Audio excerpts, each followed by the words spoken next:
jadi menyiapkan bekal. Ya, bekal gitu, bakal untuk perjalanan Siti Hajar dan Ismail. Lalu dituliskan di dalam Alkitab. Jadi Abraham menyiapkan roti, air beserta anaknya, lalu ditaruh di pundaknya si Hagar. Jadi karena Hagar pergi sama anaknya gitu kan. Yeah. Jadi bawa roti, bawa air sama anaknya itu ditaruh di atas bahu Hagar. Nah, ketika itu saya tuh belum ngeh pada ketika saya bertahun-tahun gitu ya membacakan kisah itu adalah kisah yang sudah sering kita dengarkan ya. Saya belum ngeh sampai detik itu saya baru ngeh bahwa anak kecil itu yaitu Ismail sebenarnya sudah tidak kecil lagi. Karena dia saat peristiwa itu dia sudah berusia sekitar 19 tahun. 19 tahun. Iya, karena kan Abraham maunya anaknya sudah tua. Iya, sudah tua ya karena si Ismail lahir ketika Abraham sekitar usia 82-83 tahun. Lalu si Ishak lahir sekitar 100 tahun. Ditambah 5 tahun yang penyerahan itu. Jadi dia itu kurang lebih sekitar 19 tahun gitu kan. Nanti bisa dicek lagi dalam Alkitab. Jadi itulah saya langsung kaget. Hah? Iya, maksudnya anak 19 tahun ditaruh di atas bahu ibunya, lalu berjalan di padang pasir. Rasanya kok apakah memang seperti itu gitu. Terus lalu dikatakan di ayat-ayat setelahnya dituliskan bahwa ketika Hagar merasa lelah, lalu dibuang anak itu ke semak-semak. Itu nggak masuk akal ya. Menurut saya waktu itu sangat di luar dugaan dan kok seperti itu karena memang sebelum saya menelaah, saya memikir memang Ismail itu masih kecil gitu ya, paling 5 tahun ke bawah lah gitu ya. Dalam pemikiran saya, tapi ketika saya menelaahnya lebih lanjut, oh ternyata dia udah dewasa, istilahnya kalau sekarang udah kuliah. Benar nggak sih Mbak? Anak kuliahan ditaruh di atas ibunya, terus itu dibuang ke semak-semak, rasanya not make sense gitu. Nah di sini saya mau sampaikan dulu ini kepada teman-teman sahabat Arkom bahwa setiap orang punya pandangan berbeda ya, maksudnya saya khawatir, oh ini bukan menjelekan atau apa, karena ini kan saya membaca sendiri gitu ya. Nah jadi itu dan itu bukti beberapa istilahnya beberapa alasan yang membuat saya kok agak ragu gitu loh, semakin lama kok semakin ragu ya Mbak gitu. Terus waktu itu saya sedang membaca Alkitab yang itu namanya itu Alkitab Rainbow.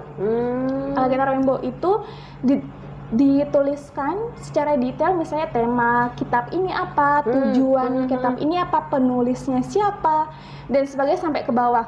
Nah terus habis itu memang haleluya, salam kemenangan iman. Berjumpa kembali dengan saya di hari yang diberkati ini.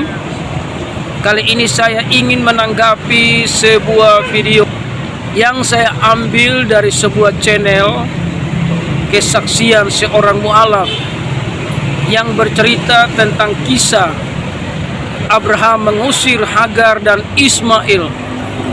Dalam kisah itu dia menceritakan tidak masuk di akal karena waktu Ismail diusir itu kira-kira dia berusia 16 tahun. Karena waktu dia lahir Abraham berusia 86, sementara Ishak lahir itu Abraham berusia 100 tahun. Nah, di sini dia sangat heran bagaimana mungkin Ismail yang sudah besar itu ditaruh di atas pundaknya Hagar. Sebenarnya dalam cerita ini ayat yang dimaksud itu adalah bicara tentang bagaimana Abraham menyerahkan Ismail sepenuhnya kepada Hagar di atas pundak, artinya tanggung jawab penuh Hagar untuk mengurus Ismail. Itu tidak ada lagi tanggung jawab Abraham. Itu yang dimaksudkan, di mana dia meletakkan itu di atas pundaknya Hagar. Jadi bukan berarti Hagar memikul Ismail yang kurang lebih 16 tahun umurnya. Nah, bahkan juga masalah ketika airnya di Kirbat itu sudah habis, Hagar membuang Ismail di semak-semak. membuang atau melepaskan, karena sebuah beban berat yang tidak sanggup lagi dipikul oleh Hagar ibu Ismail, sehingga dia tidak tega melihat anak itu mati karena kehausan. Nah, di sini kita bisa melihat ketika kita mengalami satu masalah yang besar, kita tidak akan bisa melihat jalan keluar. Padahal ada sumur dekat situ, tapi Hagar tidak melihatnya. Mengapa Hagar tidak bisa melihat sumur itu? Karena dia sudah putus asa dan kecewa.